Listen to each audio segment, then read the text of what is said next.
The fictitious Rock High School is undersubscribed, struggling and getting negative coverage in the local press. The new head wants to improve the school's reputation, but faces a daunting task. Unruly students, errant staff and crafty journalists seem determined to give him a hard time. We've asked a group of real school staff, journalists and experts to take part in these imaginary scenarios in order to show you how to handle a media crisis.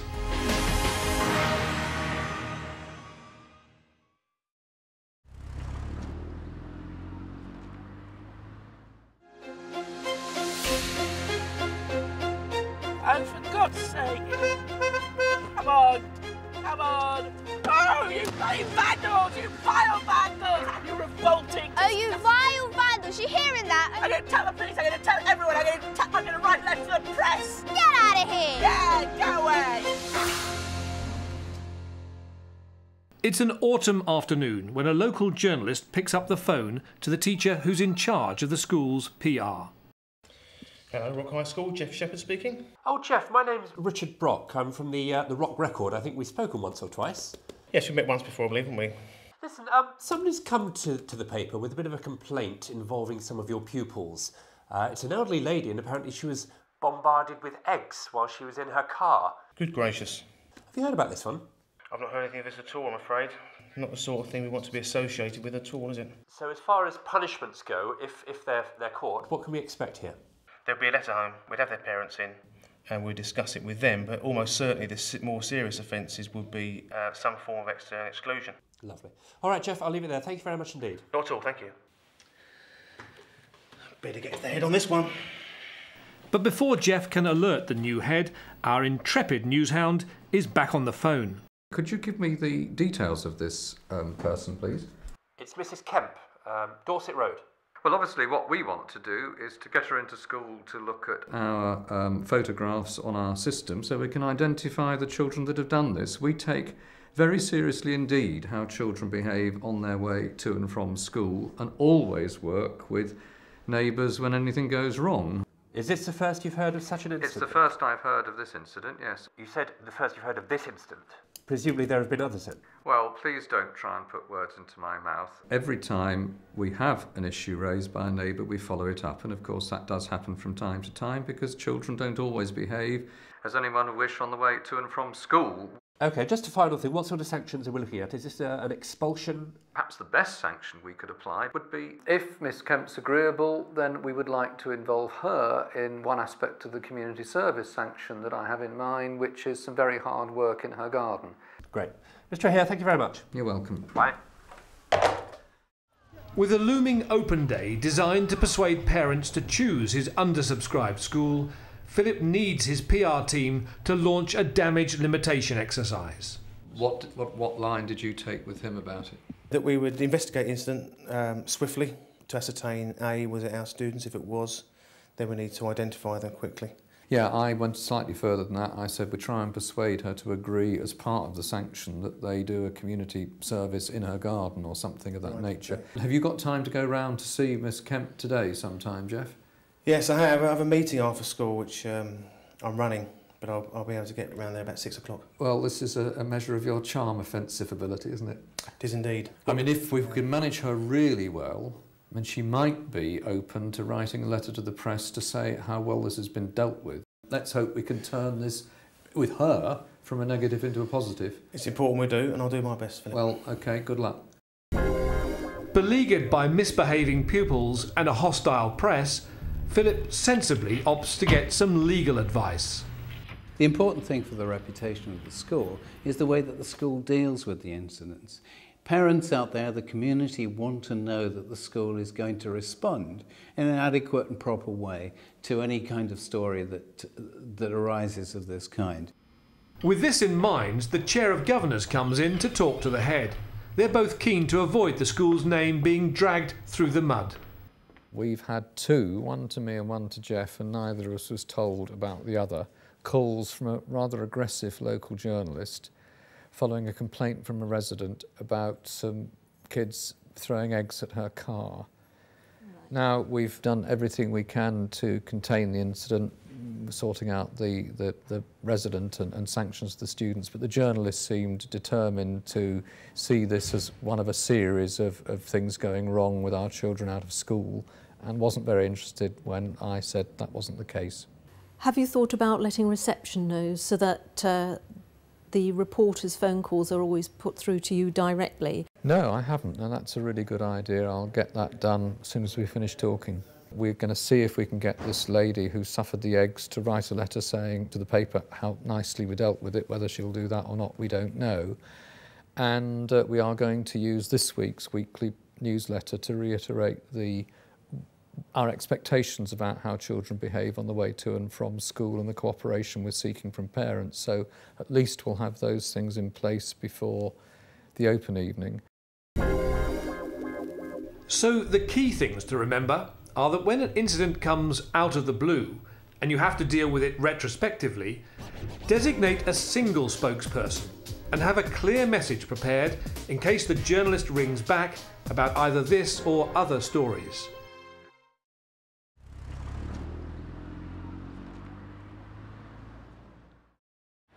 Two months pass, and some of Rock's pupils are again causing trouble locally. Yeah. You see, they have any Powersonic AA batteries? Can I just see it?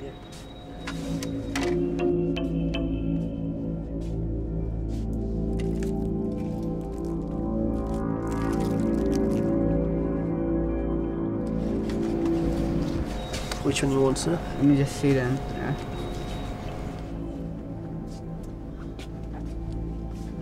Think about it. You sure? Young science teacher Alex Smith spots incriminating evidence of his pupils' shoplifting activities posted on the web by one of the perpetrators. Eureka! MySpace and Facebook are often my best source of information on some of my pupils. Well, usually I use it to remind them to hand in their homework, but this I'll have to share with their head. Jeff, come in. Knowing that the shoplifting incident may soon reach the press, Philip discusses with his PR team strategies to placate the shopkeeper and counter any potential negative publicity. When we dealt with the man of the shop and the shoplifting yesterday, which Yes. you did a great job on, Jeff, thank you. The shopkeeper was initially saying he was going to go to the press because he was absolutely sick and tired of our kids. And I suspect if this gets to our rather hostile Richard Brock, he'll spin it for all he's worth. That's for sure. So we've identified the children, we've punished them, we've done exclusions, and their parents have agreed to pay for the cost of the goods. They were very helpful. And we've also promised him that we'll get somebody up as part of our after-school patrol. We'll pop into the shop daily. Yes. So, I mean, hopefully he won't go to the press, but if he does, we need to be prepared. Now, I think that we've got this problem with the most local paper being very negative about us at the moment. I know what else we could do. The council has a monthly magazine they deliver to every household, doesn't it? They will certainly want to be putting good news because they believe we're turning the school round. The drama things we run for primary schools. We're opening up more and more to the community. But also what we're doing with the Neighbourhood Watch Group, how we've got those very much getting us to help set high standards on the way to and from school. That could be a very positive message. Yeah, we need to be proactive and get us out and remind the community of all the good work we've been doing, the strides that we've been making over the last couple of years. You see, in 18 months' time, Richard Brock won't want to give us bad publicity because it'll sell papers more to do good stuff about a good school. But whilst he can sell papers by knocking us, we're an easy target, and that's what we have to change. Attack being the best form of defence, Phil. It's not attack, it's it's putting our best face forward. Absolutely. Hello, Filippo here. Mr. O'Hare, it's Richard Brock, again, from the Rock Record. I think we spoke a while ago. We did.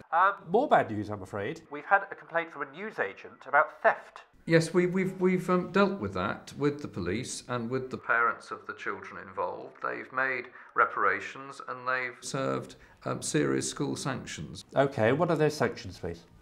That's really a matter for the school and the parents of the children concerned. I don't think that it's a matter that I should talk about in public. Do you not think it would be helpful to the people who live close to the school to know just what sort of sanctions you're putting in place, whether the pupils are truly being punished? I'm quite happy to talk to the neighbours. Well, you can do them through us. Not through the press. The way that we've developed to talk with the neighbours, and you might be quite interested in this as a news story, is we've just offered, and it's been agreed, to host the meetings of the local neighbourhood watch in the school, and there's a meeting coming up in a couple of weeks' time, which I will be attending. I'm very much looking forward to that. We've got the name Lola as one of the you might have offenders. a name. I'm not going to comment about individual children. I've made that very clear. You should know quite well what the rules are around that, and I will take that up, if necessary, with your editor and with the press complaints people. OK, thanks very much, Mr O'Hare. You're welcome. Bye-bye. Consider being proactive and find good outcomes from potentially damaging events before the media ring. Never lie, but try to make a positive out of a negative by refocusing the journalist's attention on success stories.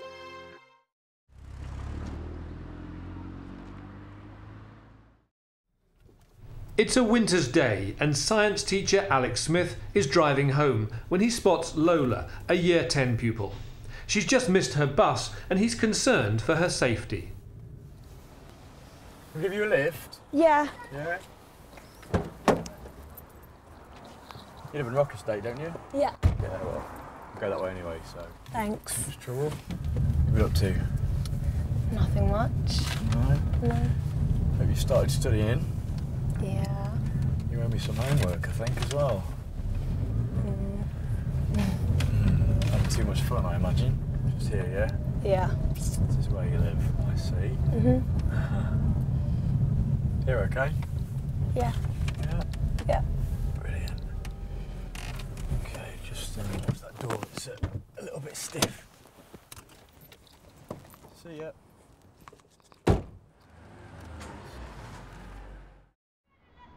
Sadly, Lola views this car journey in a very different light, as she reveals to her form teacher, Miss Jones. Miss, can I speak to you? Of course. I was waiting for the bus, and Sir came by in his car and offered me a lift. I'll give you a lift? Yeah. Yeah. You live in Rock Estate, don't you? Yeah. Yeah, well, I'll go that way anyway, so... I was pleased because my friend really fancies him, and I thought she would be so jealous. Is that a good day? Yeah. But then he started brushing my thigh with his hand when he was making unnecessary gear changes and asking me personal questions. Too much fun, I reckon. Going out too much, eh? Yeah. And then, when he dropped me off, he leaned right across me and touched both my thigh and my tits.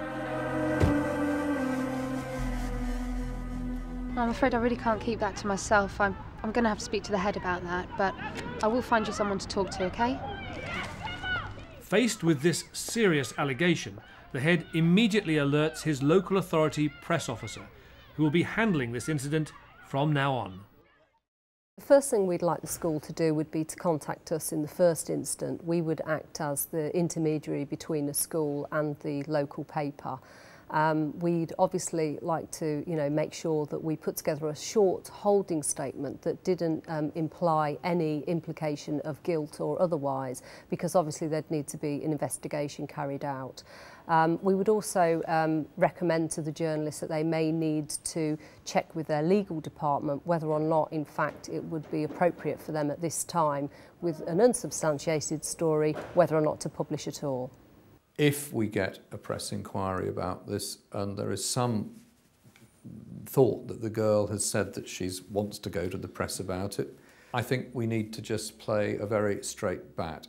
And I've talked to the local authority people about this. I think we simply say that every time the school receives child protection disclosures, it refers them to the police and social services, who have the responsibility of determining what happened, what kind of investigation, if any, to have, and all the rest of it. I think the other thing I'd want to say, particularly to that lowlife Richard Brock, is that this is an underage student who's made this complaint. Her identity needs to be protected, And of course, if there is anything in her allegation and it later comes to court, they need to be very careful not to give it prejudicial coverage. Staff should be asked not to speculate. They should be told, if necessary, not to speak to journalists about what's going on, and the responsibility for dealing with the journalist should be taken at the top level where the investigation is taking place. It should be made perfectly clear that what's happening is an investigation. It needs to be impressed upon the journalist that the matter is being dealt with seriously and thoroughly. When the inevitable phone call comes from our dogged journalist, the head gives a masterclass in tough stonewalling. Hello, Filippo here. Mr. O'Hare, it's Richard Brock from the Rock Record. Good morning. Oh, hello, Mr. Brock. Hello. Mr. O'Hare, we've had a young female pupil come forward to us alleging sexual misconduct against one of your teachers. Mm-hmm. Have you heard about this? A child protection disclosure has been made recently in school, and it's being dealt with appropriately by police and social services with whom the school is cooperating fully. Okay, so will the school be putting out a statement about Of what's course happened? not. As you're well aware, Mr. Brock, child protection matters are dealt with in the strictest confidence, and I can't say anything other than we are entirely and fully following the procedures as advised by the police and social services. Is the teacher being suspended? We have acted as directed by the police and social services, and that's all I'm prepared to say. So the teacher may be being suspended? I'm not prepared to make any further comment. As this is now a matter being dealt with by the police and social services, should there be need to issue any further statements, they will come from the local authorities press office. Okay, just a final thing then. Have parents been told? We've followed the procedures as directed by the police and social services. I just refer you back to my first answer. Okay, so the parents are aware of it. I refer you back to my first answer, and I do wish you'd stop treating me like a complete idiot, Mr. Brock, by asking me the same questions over and over again. I'm being as full, frank and clear as I'm able to be, and I have nothing further to say. Okay, thank you very much, Mr. O'Hare. Bye-bye. Bye. Well, that is all we need. Not one to be easily put off, our journalist decides to visit the school and doorsteps a colleague of the accused teacher. Have you heard about what he's been up to? But what can a school do if staff or pupils are approached by the press? The first responsibility of every school leadership is to protect the interests of the children. And it is important that they be protected from harassment. So if there are journalists doorstepping outside the school premises, the school's writ, if you like, does run that far, and it's proper to ask the journalist to leave in the interest of the pupils. While the head can insist that staff don't talk to the media, Lola has other ideas. Is this phone inquiries? I'd like another for Max Clifford. I think I've got a story that's worth a lot of money. It seems the girl may be trying to involve Max Clifford. Good gracious. Now, I hope that will come to nothing. I think even the lowest of the red tops wouldn't pay for this story, because I don't think their lawyers would let them run it, because she's underage and it would be sub judice anyway.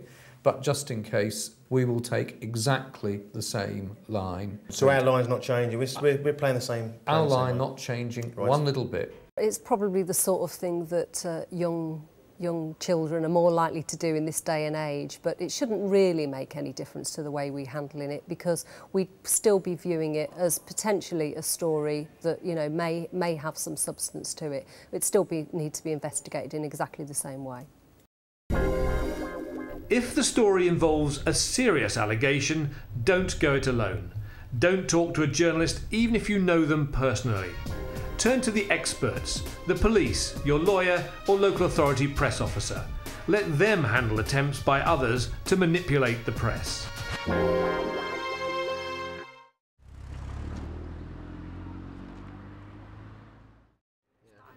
It's the summer term, and just as Philip thinks he can relax, another of his young teachers decides to boost his income by writing a newspaper article about the temptations of schoolgirl Lolitas. The style is somewhat overblown. Essentially, it is a big game hunt. The all-important preparation. the silent stalk. They crouch before the final pounce, and yes, they have bagged themselves a live teacher. Yeah, that seems to sum it up. Clues in the anonymous article clearly suggest that it was written by a teacher from the school. I am livid. I mean, the best you can think is that they think this is funny. The worst is that they actually know that we're vulnerable and they can put a knife in. But we clearly need to do what we can, leadership team, to get our ears to the ground and see if we can find out who's written it. That's an excellent idea, but I think what you might also consider is getting in some of the technical ICT people. I have already got the IT people to do an immediate backup of everything on the system, and I will talk to them. I'll talk to the council's IT department whether we'll need forensic IT people in as well to do a word search to see if keywords from this article come up somewhere. If you have a teacher who thinks he's a journalist manqué, make it crystal clear that writing scurrilous articles could lead to him losing the day job.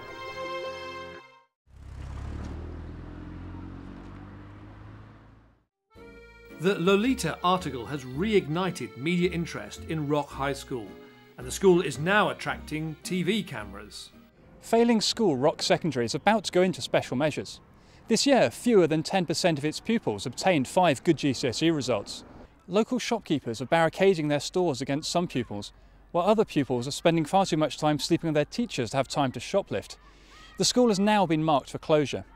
Faced with a load of half-truths and total inaccuracies, Philip turns, yet again, to his trusty lawyer.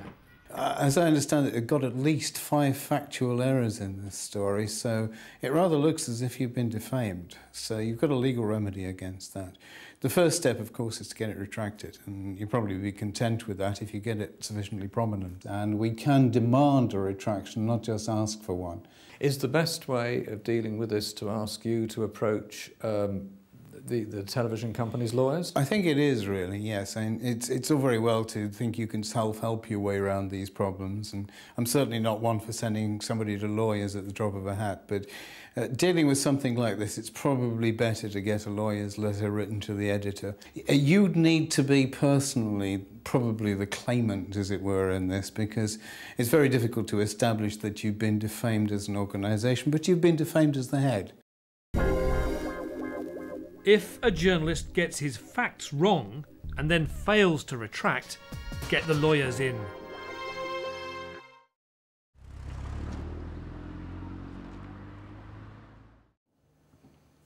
Despite all Philip's hard work, Rock High School starts the summer term still undersubscribed and facing the threat of closure.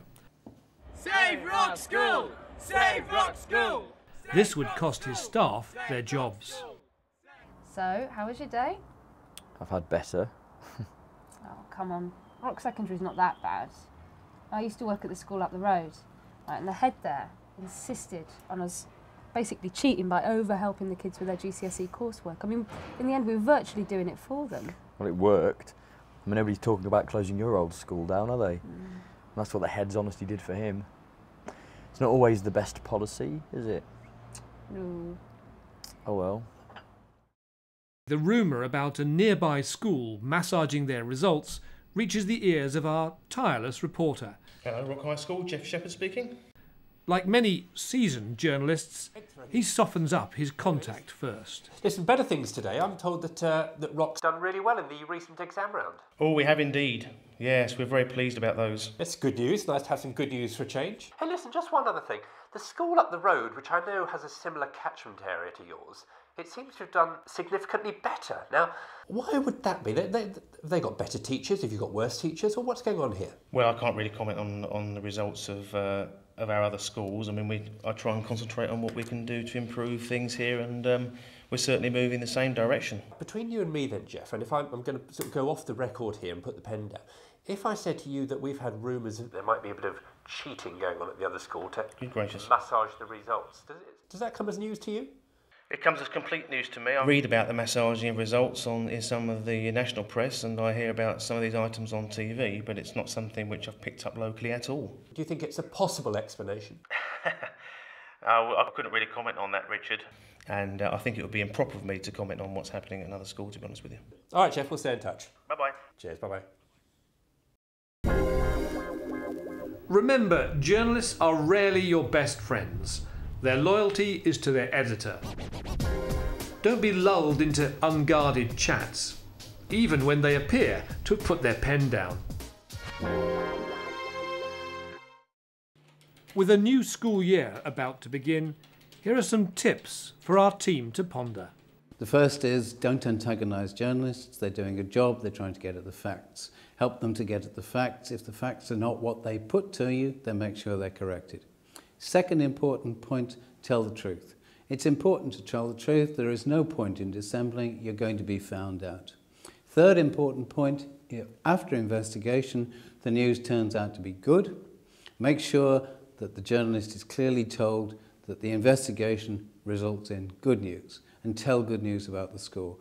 If the outcome is bad, make sure that you say to the journalists very clearly, this is what we're going to do to make things better. If you've got a crisis situation, it's good to make sure that you've got a credible spokesperson that's identified. It's always good to make sure that you put out consistent messages, so you're not cutting across other agencies if you're working with them. Be proactive. Actually, don't just wait till bad stories are happening. Be proactive, get out there with good stories, and remember that it's not that difficult to make a good friend of the local paper, so invite them in for the good things as well.